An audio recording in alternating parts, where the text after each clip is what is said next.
मेरा नाम रिया है और मेरी नंद का नाम रश्मि है। हम दोनों में बहुत प्यार था, हर जगह एक दूसरे के साथ रहती थी, हर खुशी और दुख एक दूसरे से साझा करते थे। हम दोनों का सपना था कि हमारी शादी एक दूसरे के घर में हो और हमारी जिंदगी एक दूसरे से जुड़ी रहे। और नसीब से हमारी इच्छाएं पूरी हो गईं।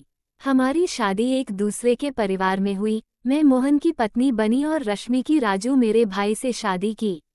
मोहन और राजू दोनों आपस में प्रेम से रहते हैं और हमारे घर एक ही आंगन में रहते थे, लेकिन दो अलग अलग हिस्सों में। ये रिश्ता इतना गहरा था कि हमारा घर एक ही था, बस दीवारों से अलग। हम अपनी शादी और बच्चों की खुशियां एक साथ जीते थे। हमारे पतियों की बॉन्डिंग भी बहुत खास थी। शादी के बाद हम दोनों एक साथ ही गर्भवती हो गईं। यह एक और संयोग था कि हमारी डिलीवरी की तारीख भी एक ही थी। ससुराल में सभी खुश थे और हम दोनों मातृत्व के सुख का अनुभव कर रहे थे। जब मैं अस्पताल में भर्ती हुई तो मेरी डिलीवरी थोड़ी जटिल हो गई और ऑपरेशन करना पड़ा। हालांकि कुछ समय के लिए मैं होश में रही, लेकिन उसके बाद मुझे क्या हुआ यह मुझे याद नहीं। जब मेरी आंखें खुलीं तो मैंने पूछा, रश्मि का क्या हुआ? और मुझे बताया गया कि उसे एक लड़की हुई थी, जबकि मुझे लड़का हुआ था। इस खबर से हम दोनों बहुत खुश हुई और कुछ समय बाद हम अपने अपने ससुराल लौट आए।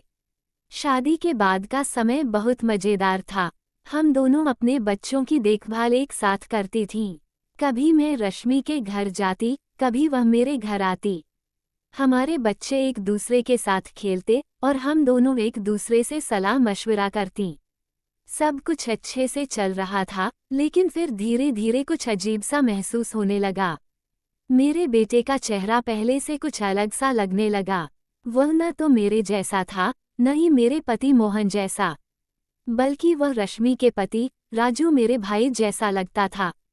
शुरुआत में मैंने इसे नज़रअंदाज किया, क्योंकि ऐसा सिर्फ मुझे ही महसूस हो रहा था।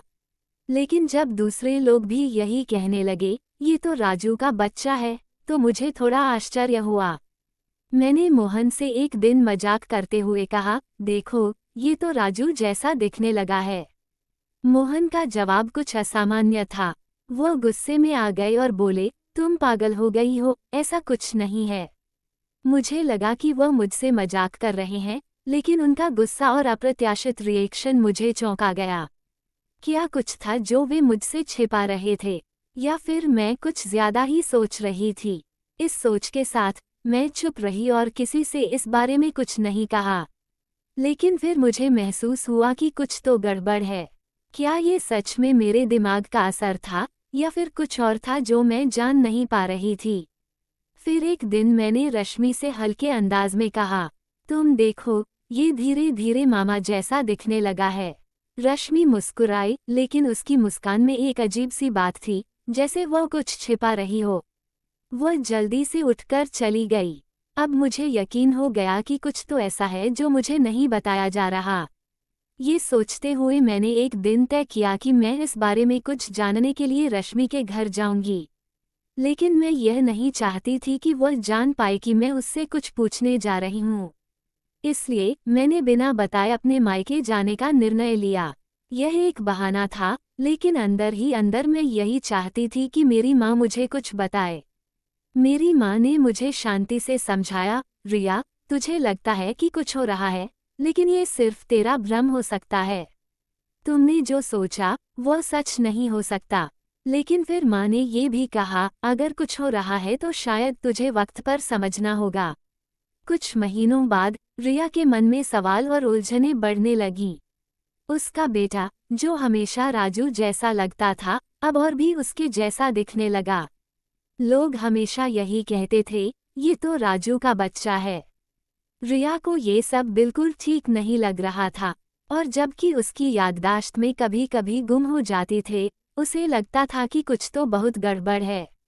उसकी हालत अब और भी पेचीदा हो गई थी, क्योंकि अब वह एक मानसिक उलझन में फंस चुकी थी। रिया ने मन में ठान लिया था कि वह इस रहस्य का पता लगाएगी, चाहे जो भी हो। एक दिन उसने सोच लिया कि वह बिना किसी को बताए अपनी नंद रश्मि के घर जाएगी और वहां कुछ समय बिताएगी। जब वह रश्मि के घर पहुंची तो उसे एक बहुत ही अजीब सा एहसास हुआ। घर में कुछ ऐसा था जो पहले नहीं था। कुछ कपड़े जिनसे रिया और राजू की पुरानी यादें जुड़ी हुई लगती थीं। रिया ने एक अलमारी खोली और वहां कुछ पुराने फोटो एल्बम पाए। जैसे ही उसने कुछ तस्वीरें निकाली, उसके हाथ से फोटो गिर पड़ी। इनमें एक तस्वीर थी जिसमें रश्मि के पति राजू रिया को गोदी में उठाए हुए थे। तस्वीर में रिया की आंखें किसी गहरे प्यार और हवस से भरी हुई थीं। उसके अंदर एक अनकहा सवाल था, यह क्या है? क्यों राजू ने मुझे गोदी में उठाया था? फोटो में दोनों के चेहरे बहुत करीब थे और उनका रिश्ता बहुत ही व्यक्तिगत सा लगता था, जिससे ये लग रहा था कि रिया का उसके भाई के साथ शायद शारीरिक संबंध था। रिया ने इन तस्वीरों को देखकर एक गहरी सांस ली। उसे कुछ समझ में नहीं आ रहा था। क्या यह उसकी याददाश्त का हिस्सा था? क्या वह जो सोच रही थी वह सही था? उसी वक्त रिया ने देखा कि कमरे में और भी कुछ संदिग्ध चीजें पड़ी थीं। पुराने कपड़े जिनमें उसकी नंद के अलावा सिर्फ राजू के कपड़े थे। एक बारीक सी नज़र से देखने पर रिया को यह महसूस हुआ कि ये कपड़े रश्मि के नहीं थे, बल्कि कुछ और थे। क्या ये किसी और के कपड़े, यानी वो कपड़े रिया के थे? जैसे कि उसकी ब्रा और नीचे पहने जाने वाली पेंटी, क्या इन कपड़ों का कोई मतलब था? रिया का दिल तेजी से धड़कने लगा। क्या उसे अपनी आंखों पर विश्वास करना चाहिए? क्या उसकी याददाश्त उसे धोखा दे रही थी, या फिर कुछ और था जो वह नहीं जान पा रही थी? उसी वक्त रिया कुछ पुरानी यादें आने लगी, जैसे उसके और वो दोनों एक बिस्तर पर बिना कपड़ों के हैं और एक दूसरे के साथ शारीरिक संबंध बना रहे हैं। उसे सही से कुछ याद नहीं आ रहा था। उसके बाद वो रश्मि के पास गई। रश्मि से जब रिया ने इस बारे में पूछा तो रश्मि का चेहरा सफ़ेद पड़ गया।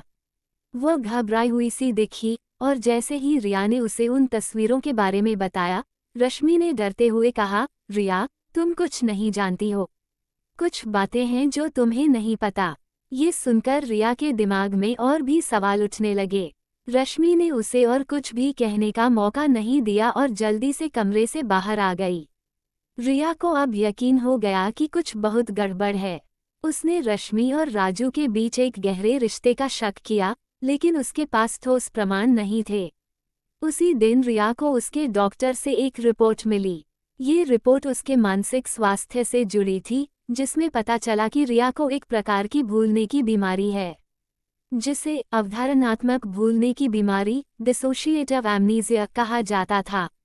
रिपोर्ट में ये भी बताया गया था कि रिया कुछ घटनाओं को मानसिक रूप से पूरी तरह से भुला देती थी और यह बीमारी उसे खुद को अपने परिवार के रिश्तों और घटनाओं के बारे में गलत धारणाएं बनाने पर मजबूर करती थी।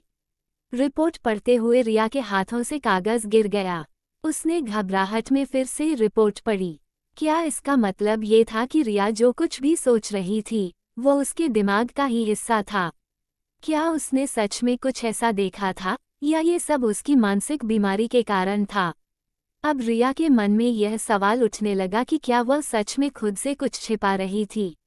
क्या ये सच था कि उसके बेटे के चेहरे में राजू जैसा कुछ था, या फिर वह सिर्फ अपनी बीमारी के कारण ऐसा सोच रही थी? उसने फैसला किया कि अब वह इस रहस्य का खुलासा करेगी, लेकिन सवाल ये था कि क्या वह सच में उस छिपे हुए सच का सामना करने के लिए तैयार थी? और क्या वह कभी जान पाएगी कि उसके भाई राजू और उसके बीच जो भी रिश्ता था, वह क्या था?